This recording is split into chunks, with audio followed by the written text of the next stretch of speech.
नमस्कार मित्रों, sociology with Dhruv Dikshit channel में मैं ध्रुव कुमार दीक्षित आपका स्वागत करता हूँ। जी हाँ, 11 जुलाई एक ऐतिहासिक दिन है। 11 जुलाई को हम विश्व जनसंख्या दिवस के रूप में मनाते हैं। 1989 में सर्वप्रथम संयुक्त राष्ट्र विकास कार्यक्रम की संचालक परिषद द्वारा 11 जुलाई को विश्व जनसंख्या दिवस मनाने के रूप में तय किया गया। इसके पीछे मूल कारण क्या था कि 11 जुलाई के समय जो 1989 में वर्ल्ड की जो पॉपुलेशन थी 5 करोड़ हो गई थी, 500 करोड़ हो गई थी, 5 अरब। अभी तो 7 अरब के आसपास पहुंच गई है, उससे प्लस ही चल रही है। और ये कहीं ना कहीं एक खतरे का संकेत, इंडिकेटर है, क्योंकि हम सभी जानते हैं पृथ्वी में संसाधन, प्राकृतिक संसाधन लिमिटेड है, सीमित है। उनमें बढ़ोतरी नहीं हो रही है, बल्कि उनकी कमी, उनमें ह्रास उनमें हो रहा है, क्योंकि हमने जैसे जैसे सभ्यता हमारी बढ़ती गई, विकास के क्रम में हमने दोहन प्रकृति का ही किया है। सर्वाधिक दोहन मनुष्य ने ही प्रकृति का किया है, और पिछले 200 साल का इतिहास तो गवाह है कि प्रकृति का जितना ज़्यादा दोहन मानव ने किया उतना किसी ने नहीं किया। और ये दोहन हमारी अपनी आवश्यकताओं की पूर्ति के लिए जो हमने पृथ्वी का दोहन किया, उसका परिणाम क्या हो रहा है कि हमारे यहाँ धीरे धीरे प्राकृतिक पर्यावरण जो हमारा बहुत बढ़िया था, जीवन जीने के लिए था, उस पर खतरा हो रहा है। उसमें एक जनसंख्या वृद्धि सबसे बड़ा फैक्टर है। जनसंख्या वृद्धि धीरे धीरे धीरे भारत ही नहीं, पूरे वर्ल्ड के लिए एक चिंता का विषय बन गया है। तो 11 जुलाई विश्व जनसंख्या दिवस मनाने का मूल उद्देश्य यह है, जनसंख्या संबंधित जितनी भी समस्याएं हैं उस पर वैश्विक चेतना जागृत करना, वैश्विक रूप से लोगों जितनी भी समस्याएं उनके बारे में जागृत करना। ये दिवस हमें याद दिलाता है कि बढ़ती जनसंख्या को रोकना हर व्यक्ति का, हर नागरिक का नैतिक कर्तव्य है।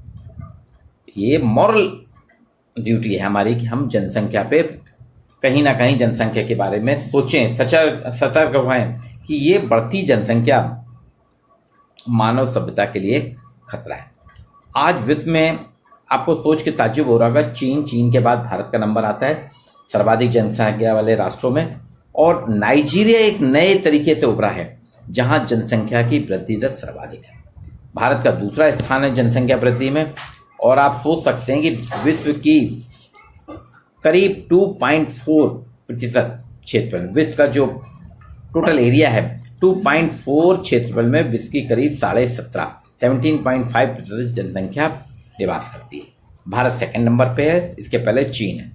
विश्व में सर्वप्रथम 1952 में आज़ादी के 5 साल बाद ही सर्वप्रथम 1952 में भारत एक ऐसा राष्ट्र था जिसने वर्ल्ड में सबसे पहले जनसंख्या नियंत्रण कार्यक्रम की शुरुआत की थी। और उसके बाद भी कहीं ना कहीं हमारी ये असफलता ही है कि हम जनसंख्या नियंत्रण पे कंट्रोल नहीं कर पाए, जनसंख्या नियंत्रित नहीं कर पाए, और सतत रूप से बढ़ते आज हमारी आबादी जो है 135 करोड़ से भी ऊपर हो गई है।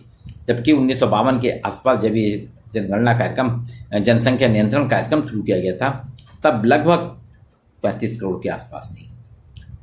अभी जो 2011 की जनगणना हुई थी, इस बार की तो कोविड के कारण रुकी हुई, अभी हुई नहीं है। 2011 के जो अंतिम आंकड़े थे उसके अनुसार 68.80% जनसंख्या हमारी गांव में रहती है और 27% लोग निरक्षर हैं। हमने लक्ष्य रखा है नवीन राष्ट्रीय जनसंख्या नीति 2000 में कि 2045 तक हम जनसंख्या स्थिरीकरण कर लेंगे, लेकिन अभी भी स्थिति ऐसी है कि हमारे यहाँ जनसंख्या स्थिरीकरण सामान्य नहीं है। भारत के कुछ महत्वपूर्ण तथ्य बताऊंगा कि भारत में जनसंख्या का घनत्व जो है 382 व्यक्ति प्रति वर्ग किलोमीटर है। लिंगानुपात जो सेक्स रेशो है 1000 पुरुषों पे 943 महिलाएं हैं, और साक्षरता 73% है। ये 2011 की जनगणना है। महिला साक्षरता जिसमें लिटरेसी 64.60 है, और मेल पुरुष साक्षरता 80.90 है। ग्रामीण जनसंख्या हमारे यहाँ 68.80 है, शहरी जनसंख्या 20। ये धीरे धीरे हमने आपके सामने एक फिगर रखे हैं। भारत में जो जनसंख्या वृद्धि के कारण है, अगर उन पर हम नज़र डालें तो यहाँ उच्च प्रजनन दर और कई जनसंख्यात्मक कारण हैं, सामाजिक कारण हैं। हमारे यहाँ रूढ़ियाँ हैं, परंपराएं हैं, प्रथाएं। बोले नहीं, बच्चा तो होना जरूरी है, बिना बच्चे के माँ की गोद जो है सूनी है, लड़का ही होना चाहिए, लड़की नहीं। तो उस चक्कर में 2-2, 3-3, 4-4, 5-5 लड़कियां हो जाती हैं, संख्या वृद्धि। निरक्षरता है, अभी भी निरक्षर हैं। निर्धनता है, जन जागरूकता का अभाव है। लोगों का कहना है जितने बच्चे होंगे खाने के लिए तो भगवान पूर्ति करता है, जितने हाथ होंगे उतना कमाएंगे, और ये नहीं समझते कि ये कहीं ना कहीं आपके लिए एक धोखा है। लोक भागीदारी की कमी है, भागीदारी, जनता की भागीदारी की कमी है। परिवार कल्याण कार्यक्रम की विफलता है। 1952 में चालू करने के बाद भी हम परिवार कल्याण कार्यक्रम को सफल नहीं बना सके। गर्भ निरोधक साधनों का पूर्णतः सुरक्षित और सहज नहीं होना है। संयुक्त परिवार प्रणाली है। धार्मिक कारण, हमारे यहाँ रिलीजियस फैक्टर बहुत महत्वपूर्ण है। इसमें ये कहा जाता है कि पितृ ऋण चुकाना है, पुत्र ऋण चुकाना है, मोक्ष प्राप्ति, इन सभी के लिए बेटा होना जरूरी है। अधिक बच्चे, अधिक आय संसाधन। मानसिकता है कि जितने ज़्यादा बच्चे होंगे उतनी आय होंगे, आय के संसाधन है। लैंगिक भेदभाव, लड़की है तो लड़का भी होना चाहिए। स्वास्थ्य सेवाओं की कमी, दृढ़ राजनीतिक इच्छा शक्ति का अभाव, और इस सबसे ज़्यादा अभी भी परिवार कल्याण कार्यक्रम आज तक लोगों में ये भाव नहीं जगा पाया कि ये परिवार कल्याण मतलब आपके कल्याण के लिए है, और जो गर्भ निरोधक के साधन हैं वो भी सुरक्षित नहीं है, लोग उससे परहेज करते हैं। जनसंख्या विस्फोट जो है, ये हमारे यहाँ जनसंख्या, इसको विस्फोट कहा जाता है। हर साल एक ऑस्ट्रेलिया हमारे यहाँ निर्मित हो जाता है। ऑस्ट्रेलिया की जितनी आबादी है उतनी हमारे यहाँ भारत में हर साल बढ़ जाती है।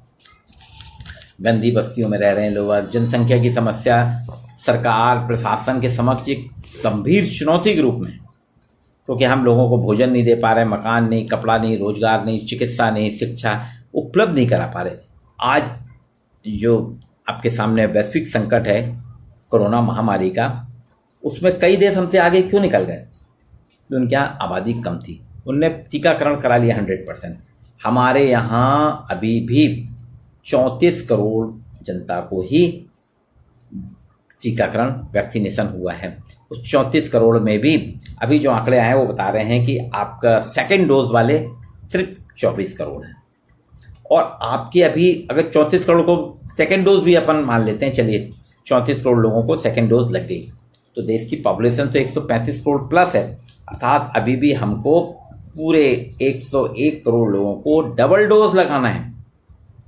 हम वैक्सीन नहीं पहुंचा पा रहे हैं, वैक्सीन की कमी हो रही है, इतना उत्पादन नहीं हो पा रहा है, और जनसंख्या बढ़ रही है। इस 101 करोड़ में अभी अगर हम संख्यात्मक दृष्टि से भी अगर हम बात करें, 18 के नीचे वालों की जनसंख्या को अगर हम कर देते हैं तो भी देश में लगभग 70 करोड़ लोगों को लगना है। 70 करोड़ यानी 140 करोड़ टीके, डबल डोज की बात है। तो ये एक बड़ी समस्या है हमारे यहाँ। इसलिए हमने देखा कि कोरोना महामारी में हमारे यहाँ कोरोना की सेकेंड लेयर और थर्ड लेयर भी इसलिए आ रही क्योंकि बढ़ती आबादी है। हम ज़्यादा दिन तक लॉकडाउन नहीं रख सकते, लोगों को भूखा नहीं रख सकते, तो कहीं ना कहीं जनसंख्या यहाँ पे भी हमारे आड़े आ रही है।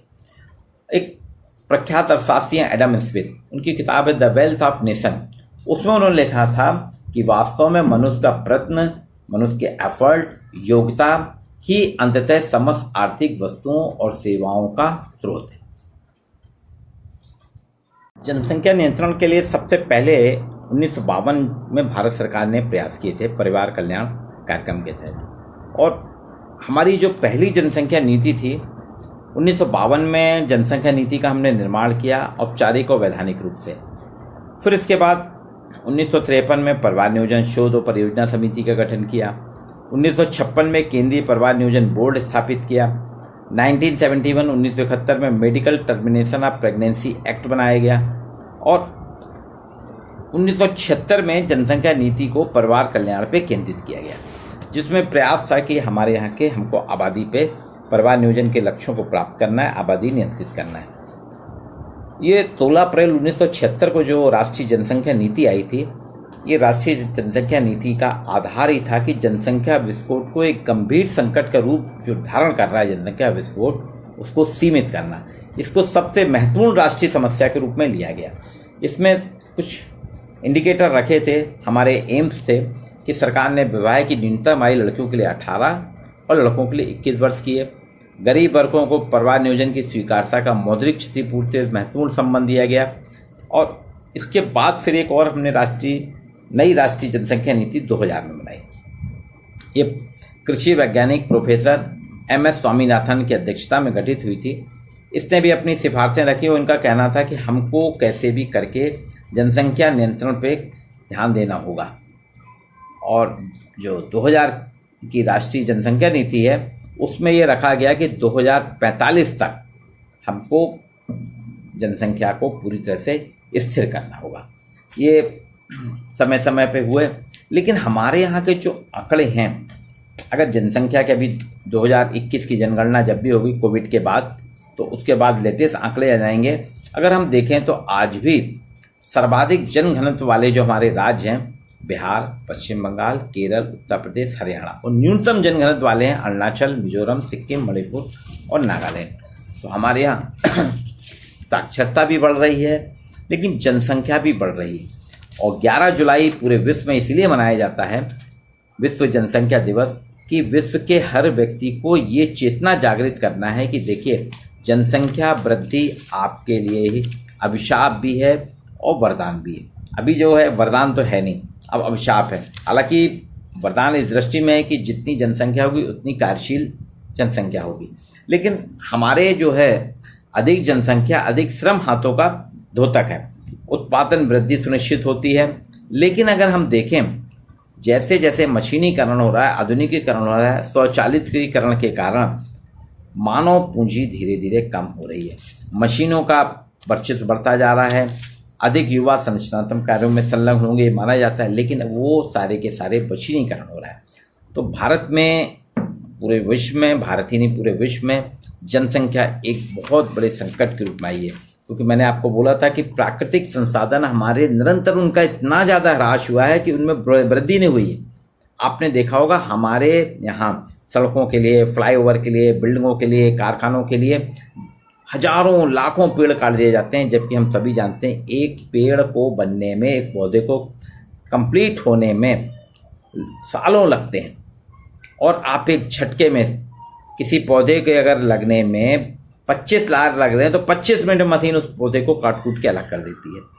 तो ये समस्या है कि हमने अपने प्राकृतिक संतुलन को चुनौती दे डाली है। आज क्लाइमेट चेंज हो रहा है, गर्मी बहुत बढ़ रही है, बढ़ती जा रही है, बारिश नहीं हो रही है, खेत खलियान सब खराब होते जा रहे हैं। इस सब के पीछे कहीं ना कहीं जनसंख्या एक महत्वपूर्ण मुद्दा है।